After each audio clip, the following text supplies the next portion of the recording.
د سپېڅلي خدای تعالی په نامه سلام، وخت مو په خیر. عزتمندو لیدونکو د 12 بجو خبري ټولګې ته ښه راغلاست. په پیل کې د څو مهمو خبرونو سرټکي. په پاکستان کې خونړی وسلوال برید. په بنو کې امنیتي کمیټې په دفتر باندې د وسلوالو په برید کې 9 کسان وژل شوي دي.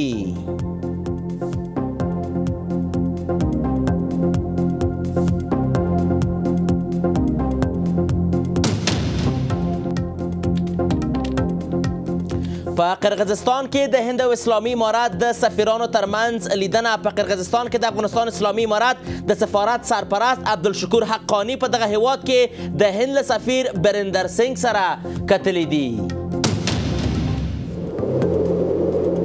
او د پاکستان او جرمني د بهرنیو چارو وزیرانو کتنه. په دې لیدنه کې د جرمني د بهرنیو چارو وزیر د پاکستان له بهرنیو چارو وزیر او د لومړي وزیر له مرستیار اسحاق ډار سره کتلي او د افغانستان د غزې د وضعیت او ځینو نورو مسایلو په اړه خبرې اترې کړي دي.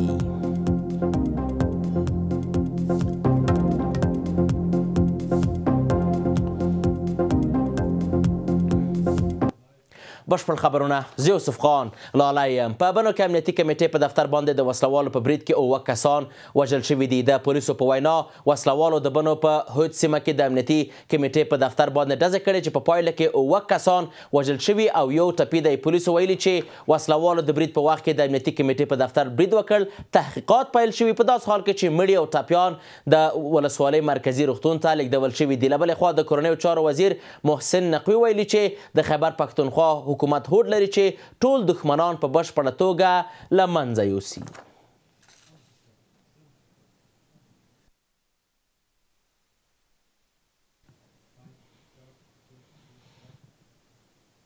پاکستان د افغانانو لپاره انعام ټاکلی دی. د پنجاب د اطلاعاتو وزیر ازما بخاري ویلي چې باید له ټول ایالت د افغان کډوالو د پیژندلو، نیولو او له شړلو لپاره یو پراخ عملیات پیل شي او د هر څوک چې د افغان کډوالو د ځای په اړه پولیسو ته خبر ورکړي نقدي انعام به ترلاسه کړي. په ورته مهال کې په دې وروستیو کې له پاکستانه ایستل شوي کډوال د پاکستاني پوځ د زشت او ناخوښ چلند په اړه خبرې کوي. ماشومان چې هیڅ کله یې په پاکستان کې د غربت خوند نه دی لیدلی تازه بیرته راستانه شوي دي. ستړي، وږي او نامعلومه راتلونکی. د پاکستان د کلونو غربت دروند بار چې پر اوږو یې لري بې کوره او سرګردانه د ناپېژانده ارامۍ په لټه کې. ډېری افغانان په تېرو کلونو کې د بېلابېلو دلایلو له مخې پاکستان ته پناه وړې ده. هغه کسان چې حتی په دې هیواد کې لسګونه کاله ژوند کړی خو اسلام آباد تل د کابل پر وړاندې د فشار د واردولو لپاره له دغو کډوالو استفاده کړې. په پاکستان کې د افغان کډوالو ربړونه، نیول او قیمتي شتمنیو ضبطول د پاکستاني پوځیانو د کړنو یوه برخه جوړوي. په آخره کې داسې زیاتی راسره وکړئ چې نیمه شپه ماشومان یې رانه بوتله او ډېر ظلم یې په آخره کې راسره وکړئ او په دې بارډر باندې هم ډېر سختي راسره وکړله. یو خو خپل ملک ته راتلو دونه په سختۍ راواوښتو، دونه سختۍ باندې سهار زه راغلی وم، د هغه هم چې راواوښتم یو 20 منټه کې دلته راورسېدم. فتح خان تازه په جبري ډول له پاکستانه ایستل شوی دی. یو سړی چې د دې بهیر په اړه یې ترخې کیسې لري.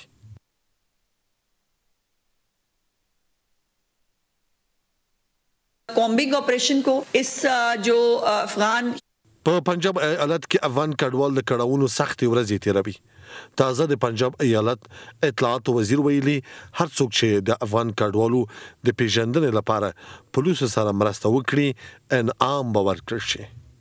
په پنجاب کې د بیا اسناد افغان کډوالو پر ضد کمپاین روان دی او هر هغه وګړی چې په دې اړه باوري معلومات وړاندې کړي د حکومت له لوري به نقدي انعام ترلاسه کړي.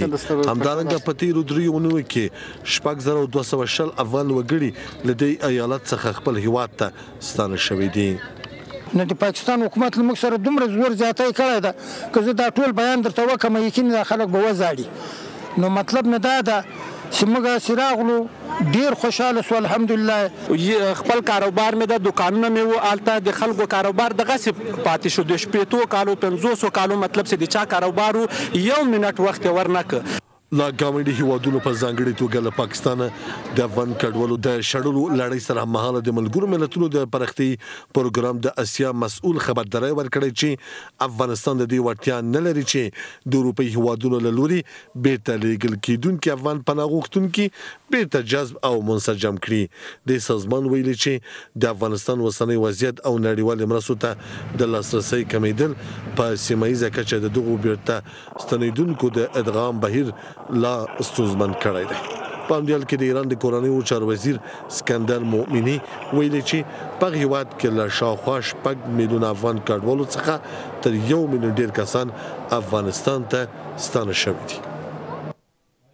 د کابل او اسلام آباد ترمنځ د کړکېچ په زیاتېدو سره اسلامي امارت په دوامداره توګه هڅه کړې چې د پاکستان پر سوداګریزو لارو د افغانستان تکیه کمه کړي او له هند، ایران او منځني اسیا هیوادونو سره سوداګري پراخه کړي. خو سیاسي کارپوهان وایي چې افغانستان باید د خپل جیوپولیټیک موقعیت پر بنسټ له نړۍ سره متوازن سیاست غوره کړي. په داسې حال کې چې له یوه میاشت څخه زیات وخت کېږي د افغانستان او پاکستان ترمنځ سوداګریزې لارې تړلې دي، د افغانستان لوري هڅه کوي چې د پاکستان د لارو پر ځای د سوداګرۍ بدیلې لارې ومومي. پرون د صنعت او سوداګرۍ وزیر نورالدین عزیزي د لوړپوړي پلاوي په مشرۍ هند ته ولاړ او ټاکل شوی چې د چابهار بندر له لارې د سوداګرۍ د پراخولو په اړه د هغې هیواد له چارواکو سره خبرې وکړي. د ریپورتونو لمخې هندوستان چې د پاکستان سخت رقیب بلل کیږي غواړي د افغانستان د اقتصادي زیربناو په جوړولو کې همکاري وکړي. د افغانستان او هندوستان د اړیکو تودوالی تل پاکستان خپه کړی او هغه هیواد څو ځلې هڅه کړې چې د خپل نامنۍ پړه پر افغانستان او هندوستان واچوي. رقابت‌های نادرست ناسالم همچنان تهدیدهای امنیتی میتواند باعث تخریب مناسبات شده. ثبات منطقوی همچنان در بین افغانستان و کشورهای همسایه به خطر مواجه بسازد. امیدوار است که سیاست بی‌طرفانه و حفظ تعادل در مناسبات افغانستان با سایر کشورهای جلوی هندوستان جدا از جانب حکومت سرپرست افغانستان در نظر گرفته شود تا افغانستان مبادا به میدان رقابت‌های سیاسی و تجاری کشورهای منطقه تبدیل شود. این ناامنی و نارامی میتواند صلح و ثبات منطقوی را نیز به خطر بیندازد. بل لوري ته د افغانستان لویدیځ ګاونډي چې له پاکستان سره هم ښې اړیکې لري خپل اقتصادي او سوداګریزې اړیکې له افغانستان سره پراخې کړې دي. په نوې پیښه کې د افغانستان د صادروونکو اتحادیې د 90 میلیونو ډالرو په ارزښت د تجارتي توکو د لیک قرارداد له یو سمندري شرکت سره لاسلیک کړی او راپورونه ښیي چې دغه هیواد غواړي د افغانستان په قانون کې پانګونه وکړي. اختلافات وجود داره ولی ریسکش هم باید دولت سنجش کنه. ریسک کثیره و در پالوش هم ما دیدیم که دوری هندوستان و دوری کشورهای دیگه و زیاد نزدیک شدن به پاکستان هم اونو حرفایی رو که داشت که و حرفای ایجاد شد، ولی باید یک مدیریت در بین هر دو به کار بره و که هم ما وابستگی که کامل داشتیم برای پاکستان هو از میان برداشته شود و دوباره وابستگی به کشورهای دیگه مثلا هند و ایران ایجاد نشه. یاد دی چې پرون د افغانستان د سوداګرۍ او پانګونې خونې اعلان کړی و چې له هندي، ایرانی او ازبکستاني سوداګرو سره په بیلابیلو برخو کې تړونونه لاسلیک شوي دي.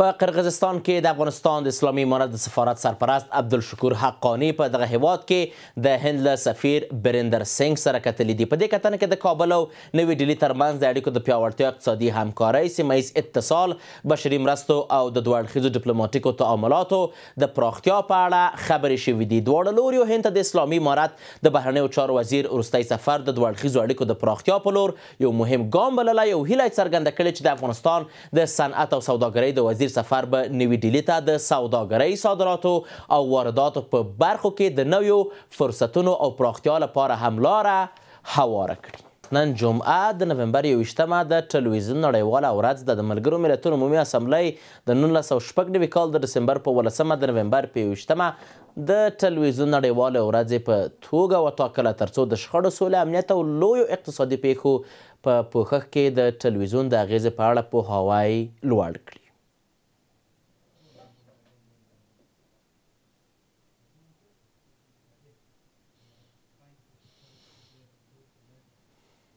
هر کال د نومبر شلمه د ماشومانو نړیواله ورځې په توګه لمانځل کیږي. هغه ورځ چې د ماشومانو حقونو باندې ټینګار کیږي او د دوی راتلونکي ته پاملرنه کیږي. په ورته وخت کې پخواني ولسمشر حامد کرزي د ماشومانو د نړیواله ورځې په مناسبت په خپل ایکس کې د یو پیغام په خپرولو سره ویلي چې ماشومان د هیواد د راتلونکي جوړونکي په توګه تعلیم، پاملرنې او ملاتړ ته خورا اړتیا لري. مانو نړیواله ورځ هغه معصومیت ته یادونه چې هیڅکله به هیر نشي او هغه هیلې چې لا هم د کوچنیو انسانانو په زړونو کې ژوندي پاتې دي. دا ورځ موږ ته فرصت راکوي چې په یاد ولرو چې هر ماشوم د امن، مینې او د ودې د فرصت مستحق دی. نن ورځ نړۍ یوه شیبه ودرېږي تر څو خپلو ماشومانو ته مسکا ورکړي او وعده ورکړي چې هیڅ ماشوم به په تیاره کې نه پرېښودل کېږي. په همدې حال کې د افغانستان پخواني ولسمشر حامد کرزي د ماشومانو نړیوالې ورځې په مناسبت په خپل ایکس پاڼه لیکلي چې ماشومان د هیواد راتلونکی جوړوي او له هر څه زیات ورته د زده کړې، پاملرنې او ملاتړ اړتیا ده. خو په جګړه ځپلي او شاته پاتې هیوادونو کې میلیونونه ماشومان له ابتدایي حقونو لکه زده کړه، خواړه او امنیت محروم دي چې د بشري حقوقو یو شمېر فعالین هم دې ته اشاره کوي. کشورهای عقب مانده و جنگ زده کودک‌ها از ابتدایی ترین حقوق خود محروم هستند، اما در کشورهای پیشرفته امکانات آموزشی وجود داره و امکاناتی که در اون اطفال بتونن به تعلیم درست روی برند و از آگاهی‌های پیرامون حقوق اطفال هم برای خانواده‌ها. خو دا ورځ په نړۍ کې د ځینو ماشومانو لپاره هیڅ معنا نه لري، لکه په غزه کې ماشومان چې د لوږې له کړاو سره مخ دي او هر واده خواړه د معجزې په شان ده. په سودان او اوکراین کې ماشومان چې خوبي د چاودنو غږ سره ګډ شوی. ماشومان په هغو هیر شوو سیمو کې چې د دوی دردونه له نږدې لیدل کیږي او د بشري کړکېچ او جغرافیایي جبر له امله مسکا او امید ترې اخیستل شوی. و دولت‌هایی که آمدن همچون معاهده‌های بین‌المللی را پیرامون رعایت حقوق اطفال به امضا رسانیدن امروز خودشان ناقضانشان است، از جمله اسرائیل. جنگ‌هایی که به غزه صورت گرفت متاسفانه ما شاهد شهادت رقم بیشتری از اطفال بودیم. مرتب می ویل د لسمه ټولګي پورې اوس 15 کسان کور کې نفقه ګټم امدینه ګټم کور کې خروب یا 15 کسان است. نن د نومبر شلمه د ماشومانو نړیوال ورځ ده. داسې ورځ چې باید د ماشومانو د معصومیت او خوشحالۍ جشن وي. برازیل کې د اقلیمي بدلونونو نړیواله غونډه په داس حال کې د اورلګیدنې له امله وځنډول شوه چې هیوادونه د اقلیمي بدلونونو د اغیزو پر وړاندې د مبارزې لپاره پرې هوکړې خبرې کولې. رویټرز راپور ورکړی چې د اورلګیدنې د غونډې ودانۍ ته نږدې په یو نندارتون کې رامنځته شوه او ژر مهار شوې ده. 14 تنه د اورلګیدنې د لوګي د تنفس له امله تر درملنې لاندې دي. راپور کې راغلي چې د غونډې سلګونه ګډونوال د امنیتي ځواکونو له لوري خوندي ځای ته لیږدول شوي دي.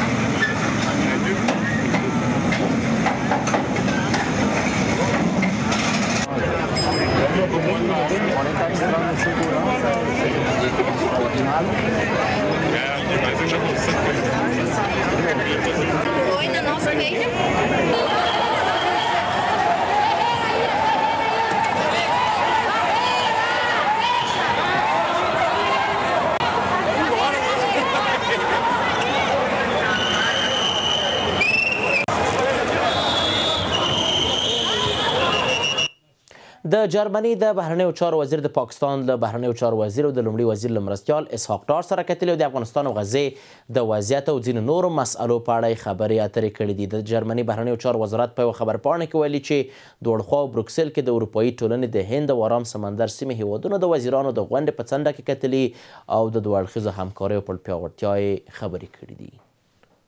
عزتمندو لیدونکو د 12 بجو خبري ټولګه پر همدې ځای پای ته ورسېده. تر بیا کتو په الله پاک مو سپارم. ښې چارې ښه وخت ښې شېبې.